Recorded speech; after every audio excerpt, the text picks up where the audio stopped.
Hello and welcome back to The Oily Life. If you're new here, my name is Tanya and I like to share videos on essential oils, natural DIYs, soap making, and how I run my natural bath and body business called The Oily Life. For today's project, we are making a cold process soap. I haven't cut it yet, so I'm going to just start this off by saying I'm a little unsure of the success rate of this particular soap. I haven't had a soap fail in a long time, but this one had some challenges. So we're going to be finding out when I cut it together whether it was actually successful or not.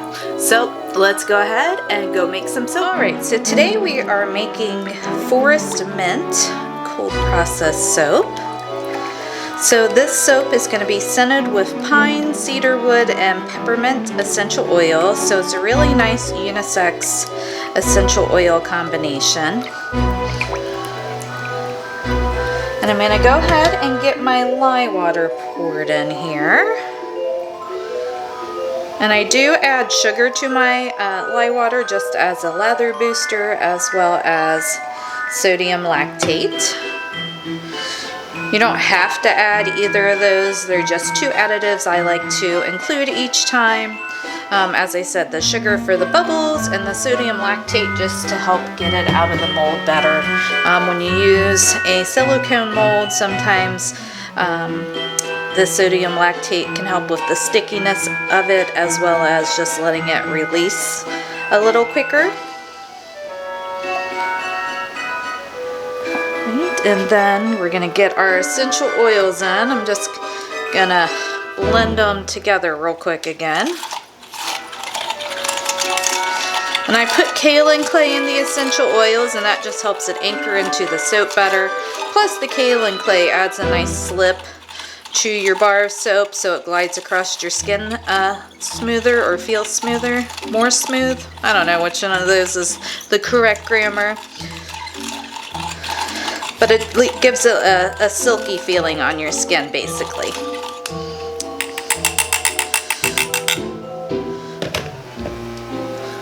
Get that poured in and scraped out. And the soap's going to have two different colors, so I'm going to give this a quick blend and then we'll split our colors off.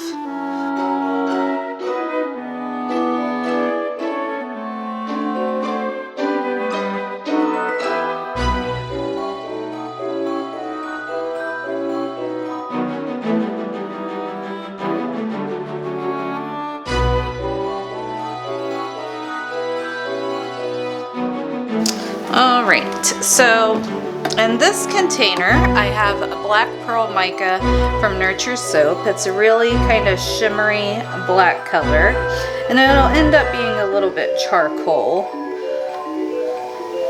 once it saponifies, since I'm not adding in any sort of black oxide or anything like that.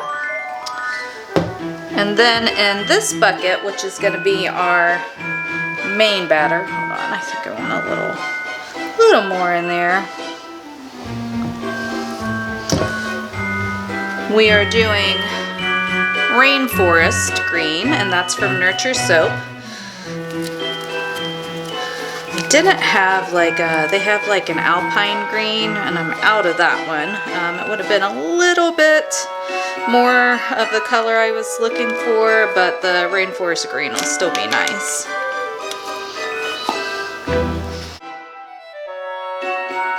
Get this blended in. Stir it a little bit. As you can see, it's puffing up, so we don't want too much of that. That's better. Okay.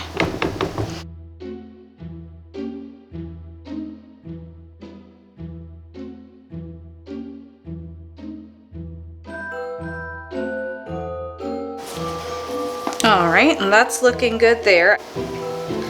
And I did blend it a little more than I usually would. I'm going to texture this layer of soap so that it's kind of abstract trees, using a little like paint spatula knife.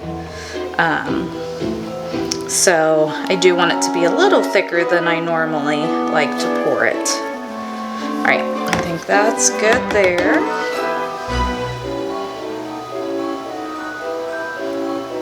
And this is going to be the majority of the soap. Kind of paint spatula I'm going to use to try to make my trees. So just a little bit of texture in there. We'll see how that looks. It's not going to be like a true tree form, but I just want the general impression. Doesn't have to be perfect by any stretch of the imagination. And I've never done this like texturing in the middle before, so we'll see how it turns out. I don't think this mold's actually ideal for it, just because of the width of it. I think it'd work better with a whiter mold, but we're gonna give it a shot. And then we're gonna do just a little bit of a mica line to make this stand out a little more between the two colors. And this is, what is this? This is Shimmer Gold from Nurture Soap. Just giving it a kind of light sprinkle here. Now with mica lines, you don't want them to be too thick because it can cause your soap to separate, but you want to be thick enough where you can see it. So that's kind of the trick there. All right, I think that's good.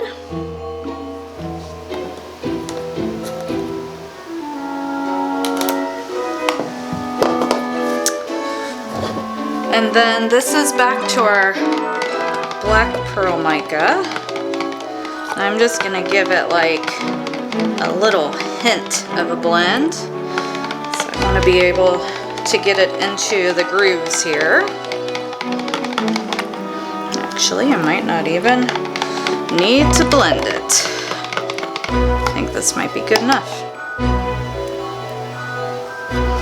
All right.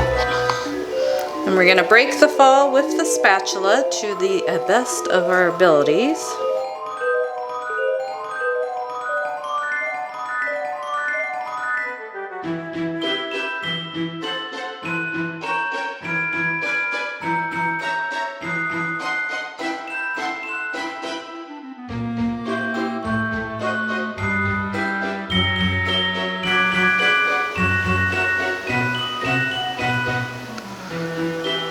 That looks pretty good there.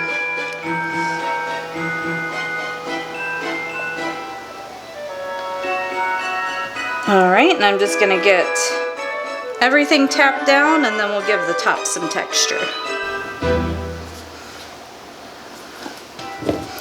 So it's always fun to try something new with your soaps.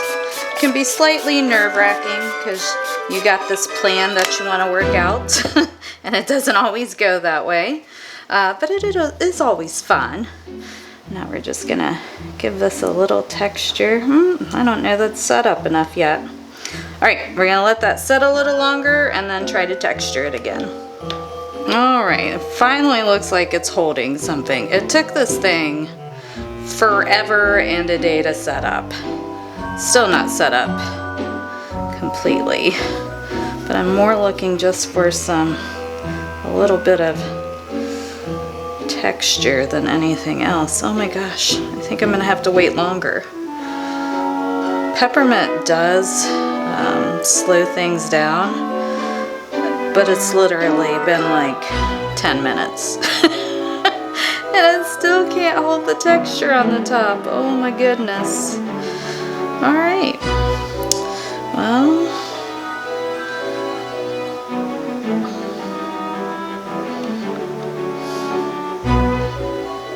I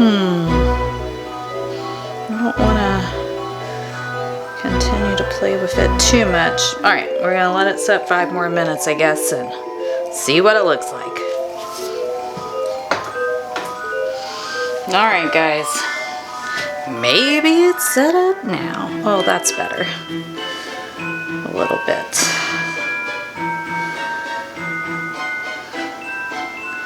Still not super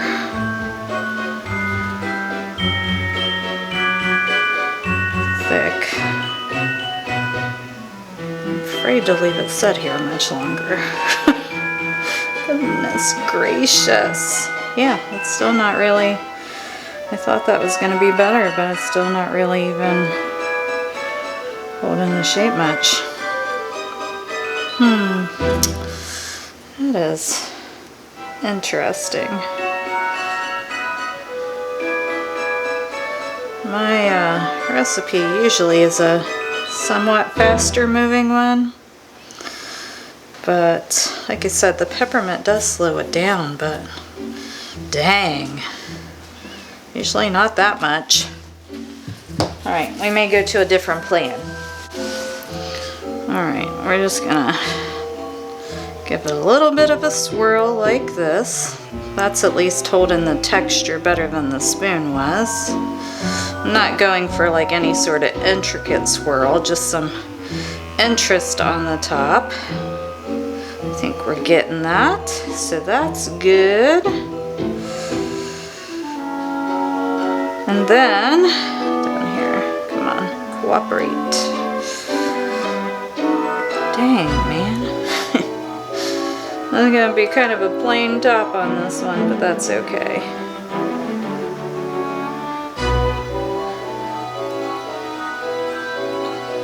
Alright. And then, just for a little something, we're gonna add this Eclipse Eco Glitter from Nurture Soap. I just got it in a little fairy duster here. And that'll bring out some of that texture a little more. There. Alright, so we're gonna call that good. The top wasn't exactly what I planned to happen, but sometimes you gotta roll with it. We're gonna let this set up for 24 hours, 24 to 48 hours, and then we'll come back and cut it.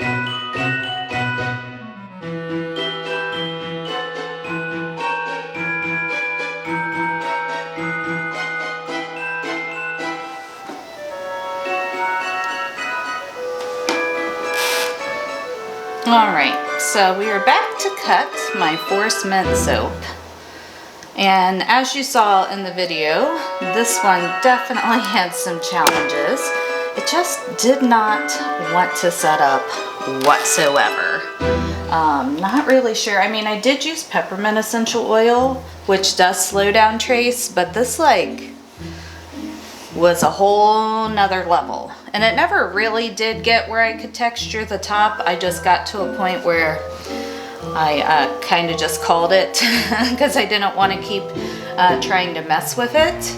So we will definitely see how this one turned out. And then after I was finished with it, it overheated, so the top cracked all over the place.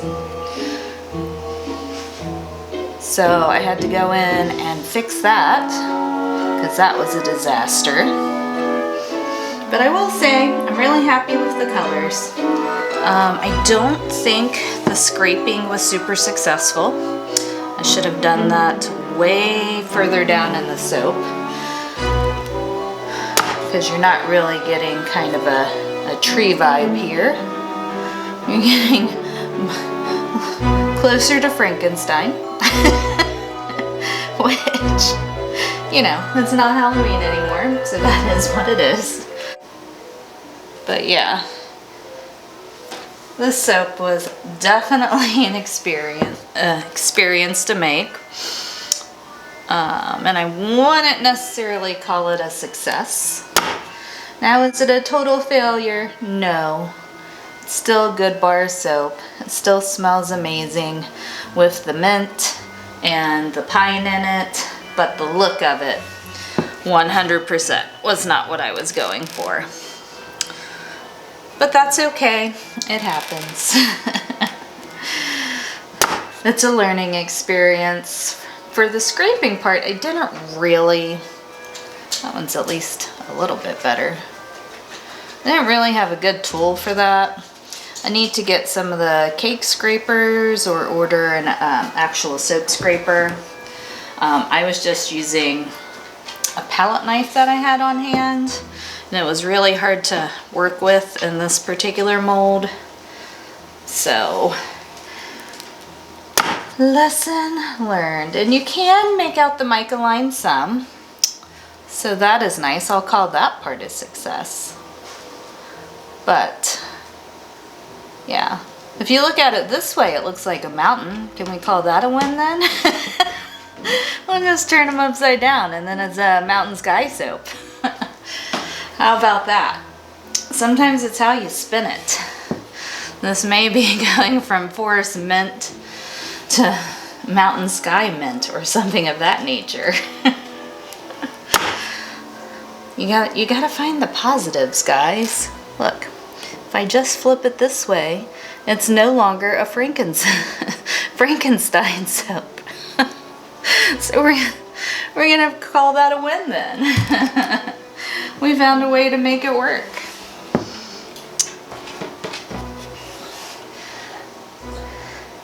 So I hope you enjoyed seeing all the different trials that went along with that soap. And that's the thing with soap making. It is a science, but there's just variables. Sometimes things work one way, sometimes they don't work that same way the next time. And you just gotta learn how to adapt and keep on moving. So I hope you enjoyed today's video and seeing how things don't always go as planned. So when you look at this guy, this way, total Frankenstein vibes. But if you just flip him over, then it becomes a mountain sky and it's kind of cool. So you can't give up on your soaps. Sometimes they just don't go as planned.